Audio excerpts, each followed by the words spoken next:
UFC Fight Night Luque versus Muhammad 2 full card prediction. Now, for all of you guys wondering, this is not the first time Vicente Luque or Bilal Muhammad have faced. They actually fought, I believe, 4, 5, maybe even 6 years ago.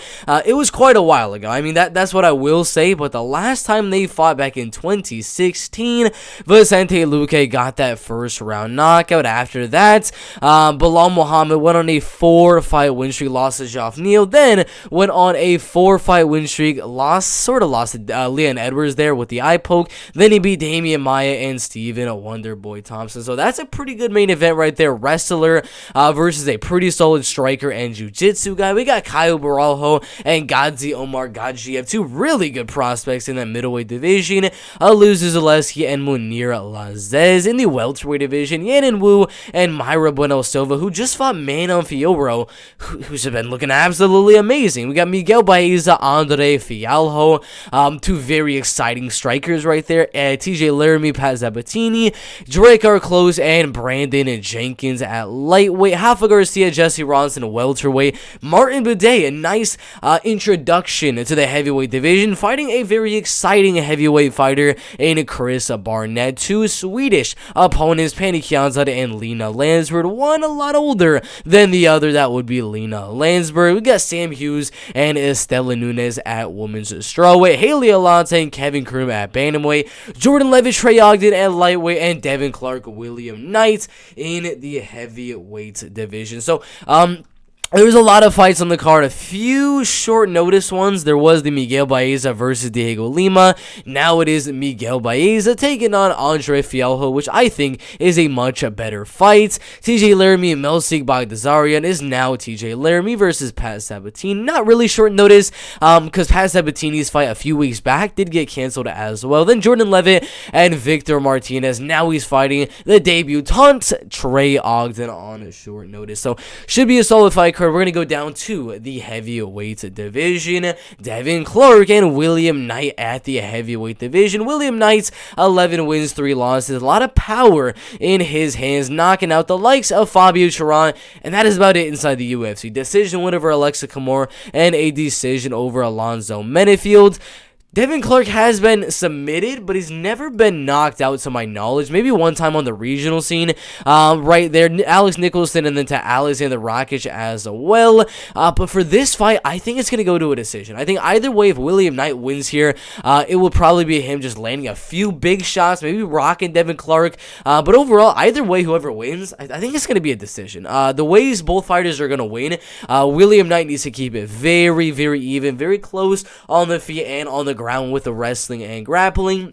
And every now and then, just for those judges to see him doing it, he needs to start throwing some huge shots, and he needs to connect on some really big uppercut, left hook, right hook, overhand right, just some really big shots to kind of put a stamp on every one of the rounds. That would be the game plan for William Knight, is literally just to keep the fight at range, do not let Devin Clark pick you apart or anything like that, and then every now and then explode with a big, powerful punch, and maybe even knock him out. But that would be the way William Knight wins. I don't think that's going to happen. I think Devin Clark knows the strategy from William Knight is going to be to land that powerful shot and knock him out. So Devin Clark's strategy is going to be to avoid those big shots, keep the fight at range, use the 2-inch height and the 2-inch reach advantage, and just kind of pick William Knight apart at range. I know William Knight is a solid striker in his own right. He's also got a really solid clinch game.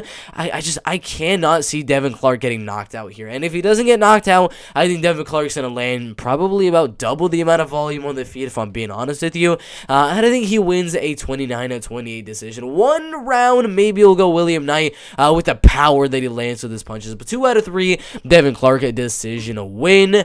Jordan Leavitt and Trey Ogden in the lightweight division. Trey Ogden has been submitted a lot. I mean, come on, man. This guy has been submitted by Nick Brown, a solid Bellator fighter, Thomas Gifford, twice by guillotine in the first round, and then he lost to Ryan Walker by a decision. He's beaten a few UFC type of guys like TJ Brown, an LFA title challenger, Lucas Clay, a LFA title challenger, Nick Brown, and then JJ Oknovich, a very solid guy as well. So he's beaten some pretty decent competition, but yeah, the submission defense, especially mentally in that first round just has not been there for Trey Ogden. And fighting a guy like Jordan Leavitt, the man's got very legit jiu-jitsu. Every single win except for two being a finish, with 6 of them being submission wins. Those decisions, one of them was way back in 2018 against Lucas Newfield, who is a pretty solid fighter over there in Unified MMA. The other decision that he had on his record was against Izzy Williams. Now,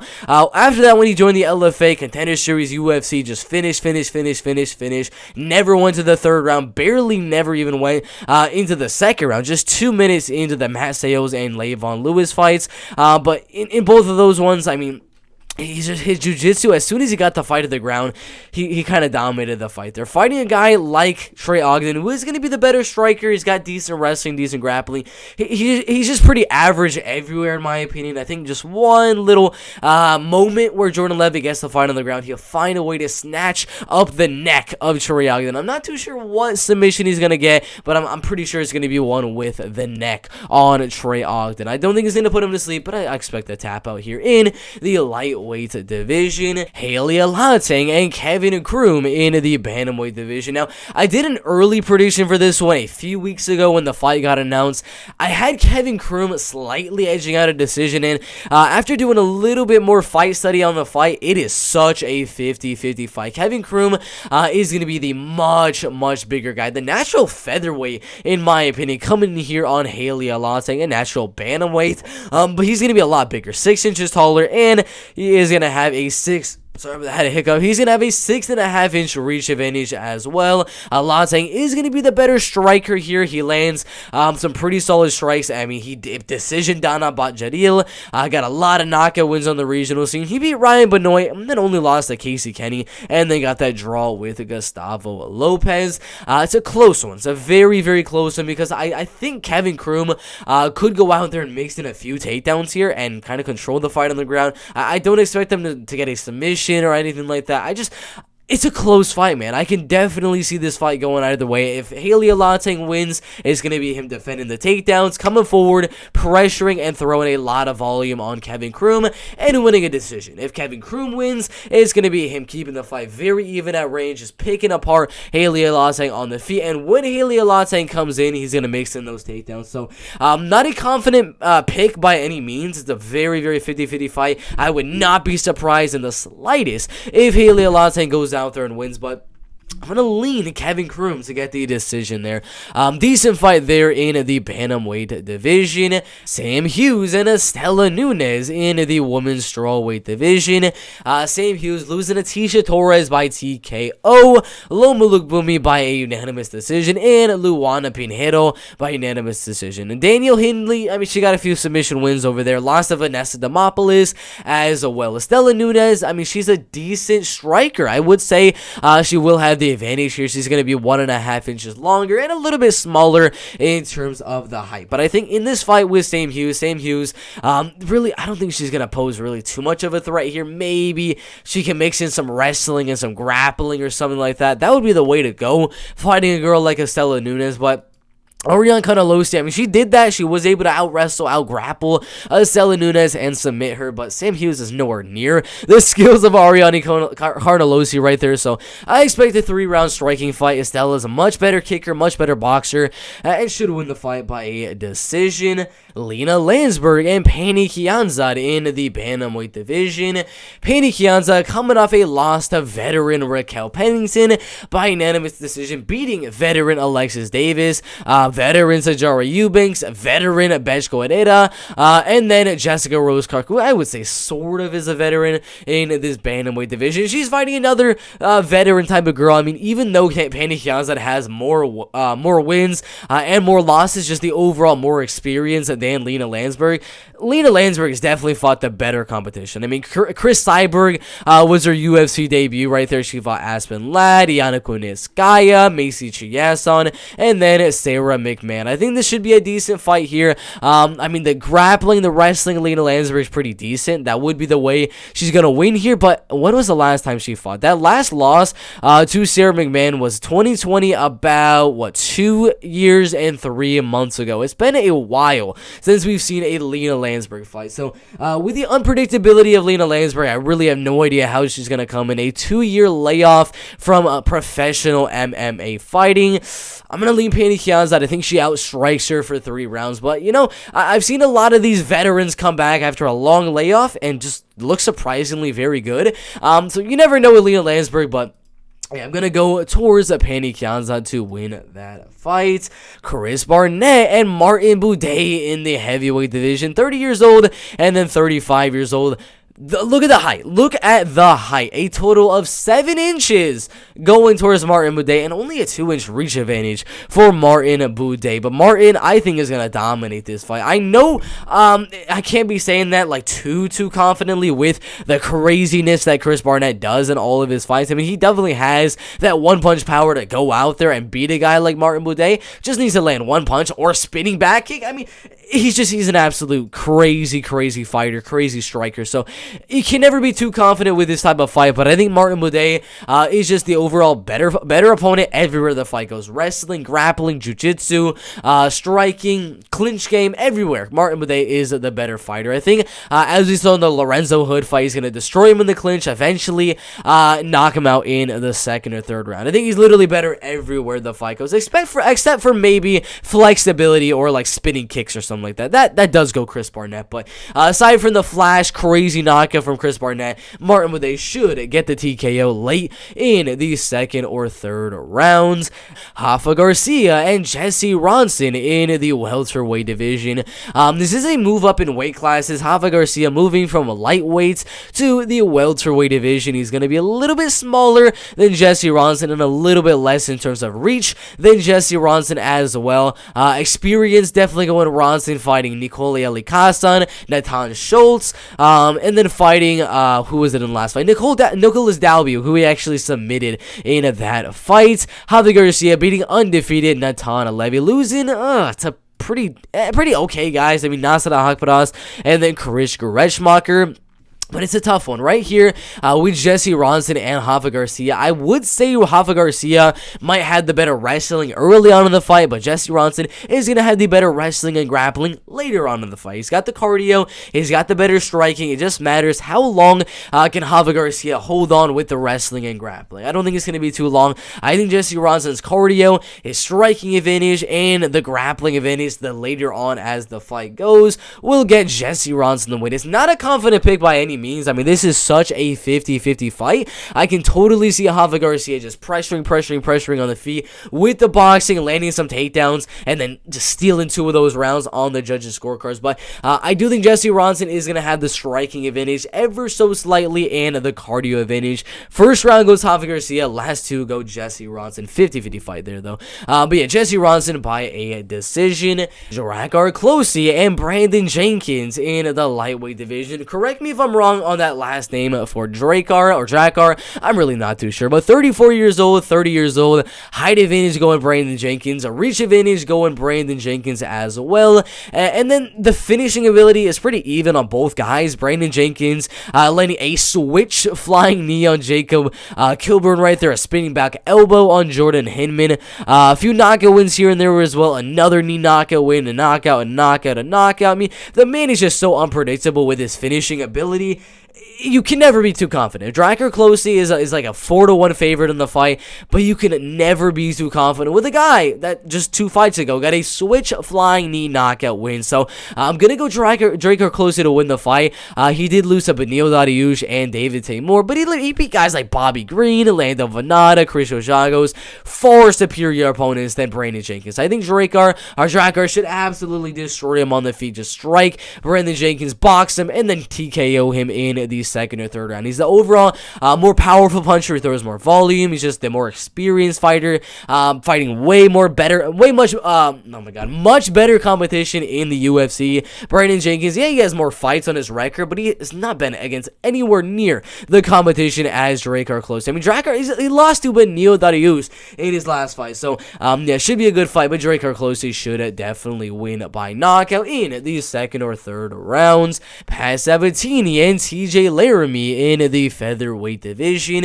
TJ Laramie with 12 wins, 4 losses. He's going to be a lot younger than Pat Sabatini, but I'm going to be honest, this should be pretty much a beatdown in my opinion. Pat Sabatini is the more experienced guy. He's in the prime of his MMA career. He's taller, he's lengthier, he's the better grappler, he's the better striker. I'm going to be honest, he's better everywhere this fight goes. Got a decision win dominantly on Tucker Lutz, submitted Jamal Emmers, beat Tristan Connolly, Jesse Stern, Jordan Titoni, and then plenty of other guys on the regional scene. I mean, these guys are here, Jamal Emmers and then Tucker Lutz. Those guys are better opponents than TJ Laramie. I'm going to be quite honest with you. I think that was a perfect step up fighting Gavin Tucker, but sadly that fight did get canceled. So it's not really that much of a short notice fight here for Pat Sabatini, as he was supposed to fight 7 days ago. But yes, Pat Sabatini should go out there and just steamroll TJ Laramie, in my opinion. Absolute dominant performance, submission or TKO in the first or second rounds. Andre Fialho and Miguel Baeza in the welterweight division. Andre Fialho, very solid guy. He lost to Michel Pereira in the last fight, but he beat Stefan Sekulic, Lincoln Puig, Sang Hung Yo, and then James Vick as well over there. And then he lost to some guys that are pretty solid, Chris Curtis, Chidi Angel Kawani, and then Antonio Santos Jr., 2 of them that are doing very, very good in the UFC, in Chidi and Chris Curtis. I don't expect a knockout here. I do expect the fight to go to a decision. The height and reach are very even, slightly going towards Miguel Baeza. Kicking game, maybe the body kicking game goes Andre Fialho, but the leg kicking game does go Miguel Baeza. But overall, it should be a striking fight for 3 rounds. I know the jiu-jitsu is there for Miguel. I know the wrestling is there for Andre Fialho, but I think it's going to cancel each other out. We're going to see 3 rounds of striking from Miguel Baeza and Andre Fialho, and I think Miguel Baeza is going to outstrike Andre Fialho for 3 rounds and win the fight by decision right there. Mayra Bueno Silva and Henan Wu in the bantamweight division. Mayra Bueno Silva is going to be 30 years old, in the prime of her MMA career, losing to some legit girls, Mana Fiorot and then Marina Moroz. Marina Moroz going out there dominating Maria Agapova in her last fight. She beat Mara Barella and then got that draw with Montana De La Rosa, beat Jillian Robertson as well. But Mana Fiorot, man, that is an absolute beast, and she didn't get dominated in the fight. It was actually decently competitive. Definitely Mana Fiorot won, but it was a pretty competitive fight. Whereas Henan Wu lost to Jocelyn Edwards, Mizuki Inu, Gina Mazzani, and then she beat Lauren Mueller right there. But come on, she's losing to girls that are much worse than Mayra Bueno Silva. I think the striking should be pretty decent. I think Mayra Bueno Silva will land the more powerful punches. The volume will be pretty even. And then the takedowns and the wrestling of Mayra Bueno Silva will get her the win. I don't think we'll see a finish here, but I think we'll see some pretty even striking. Mayra landing the more powerful shots, mixing in the takedowns, and then overall winning the fight by a decision. A solid fight there in the women's bantamweight division. Lizu Zaleski and Munir Lazez at welterweight. Munir Lazez losing to Eldar Eldarov, who I'm going to be honest, should be in the UFC. He beat Sasha Balanikov after that, Arbor Maradi, and then he beat Abdulrazak Alhassan, but he lost to Warley Alves by body kicks and a ground and pound. 2 guys that are a little bit older in their careers, but they don't really have the most experience in terms of Munir Lazez. Lizu Zaleski has a lot of experience, and he's only like, a year older than Munir Lazez. There's the height advantage, there is the reach advantage for Munir Lazez, but it's going to be 3 rounds of striking. I don't expect a finish from either guy, although I can see Lizu Zaleski getting one. Very, very likely that does happen. He does have a lot of power, but I think Lizu Zaleski goes out there and he just puts on the pressure. He's way more powerful than Munir Lazez. He throws more volume. He's the better boxer. He's just the overall better striker here. So I think Elizeu Zaleski just puts on the pressure for 3 rounds on the feet with the striking and wins the fight by it's tough. I'll go decision right there in the UFC welterweight division. Caio Borralho and Gadzi Omar Gadzhiev in the middleweight division. Gadzi 13-0 as an undefeated Russian prospect, 29 and 1 month old, and then Caio Borralho pretty much the same, almost an undefeated record of 10 and 1, 29 years old, a little bit smaller, but a heck of a reach advantage. That is insane for the reach of Caio Borralho right there. But Caio Borralho getting a knockout win on Jesse Murray, a decision win on Aaron Jeffrey, and then plenty of other submission wins as well. This is a good fight. Gadzi Omar Gadzhiev is going to have the wrestling advantage. Caio Borralho is going to have the jiu-jitsu and submission advantage. And then the striking, it's so even. It is so even. I think Gadzi overall is like the more skilled striker, but there is the reach advantage that we need to talk about. That is an 8-inch advantage in reach for Caio Borralho. He can definitely keep the striking very even here and actually win the striking. I'm not going to be 100% confident on Gadzi Omar Gadzhiev because he is not 100% sure thing that he lands the takedowns, and is not 100% sure that if he does land the takedowns that he will not get submitted by Caio Borralho, who is the better jiu-jitsu practitioner. So this is such a tough fight to predict, in my opinion. Two prospects that honestly should not be fighting each other. I do not like to see really good prospects fight each other, because then one prospect, they're no longer really a prospect. But it's so tough. I'm gonna go Caio Borralho. I'm going to go Caio Borralho by a decision here. Originally, I was saying there's no way this fight goes to a decision. We're going to see a finish 100%. Either Gadzi going out there, TKOing him, submitting him, or Caio Borralho TKO and submit him. That's what I thought at first. When I first saw the fight, I was 100% thinking a finish. But I think Caio Borralho is going to defend the takedowns, either use his jiu-jitsu and get the fight back up on the feet, and it's going to be striking. It's going to be mainly like 12 to 13 minutes of striking and a little bit of grappling mixed in there. But I give Caio Borralho a slight striking advantage. He's not the more skilled striker. He's not the more technical striker, but he's got the reach advantage, and he's pretty similar in terms of speed as Gadzi Omar Gadzhiev. So if you can just keep on going in and out, using that reach, you can outstrike Gadzi Omar Gadzhiev. I'm not confident at all. It is such a 50-50 fight, very unpredictable fight to predict. But I'm going to go Caio Borralho by a decision.